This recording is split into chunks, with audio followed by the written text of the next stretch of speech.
നമസ്കാരം. പെൻഷനുമായി ബന്ധപ്പെട്ട പുതിയൊരു ഗവൺമെന്റ് അറിയിപ്പിലേക്ക് എല്ലാവർക്കും സ്വാഗതം. ഓണം പ്രമാണിച്ച് ക്ഷേമ പെൻഷൻ ഒരു ഗഡു കുടിശ്ശിക കൂടി അനുവദിച്ചേക്കും. നിലവിൽ 2 ഗഡു ക്ഷേമ പെൻഷൻ കുടിശ്ശികയാണ് ഉള്ളത്.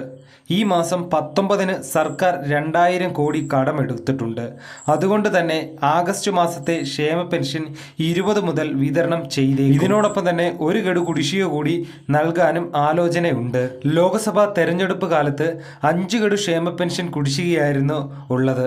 ലോക്സഭയിലെ ദയനീയ തോൽവിയെ തുടർന്നാണ് ക്ഷേമ പെൻഷൻ കുടിശ്ശിക കൊടുക്കാൻ സർക്കാർ തീരുമാനിച്ചത്. 2024-2025 സാമ്പത്തിക വർഷം 2 ഗഡു ക്ഷേമ പെൻഷൻ കുടിശ്ശിക കൊടുത്തിരുന്നു.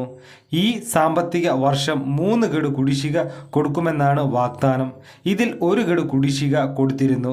തദ്ദേശ നിയമസഭാ തെരഞ്ഞെടുപ്പിൽ ആസന്നമായി നിൽക്കുന്ന ഈ ഒരു സാഹചര്യത്തിൽ ക്ഷേമ പെൻഷൻ കുടിശ്ശിക സർക്കാർ ഉറപ്പായും നൽകുമെന്നാണ് ധനവകുപ്പിൽ നിന്നും അറിയുന്നത്.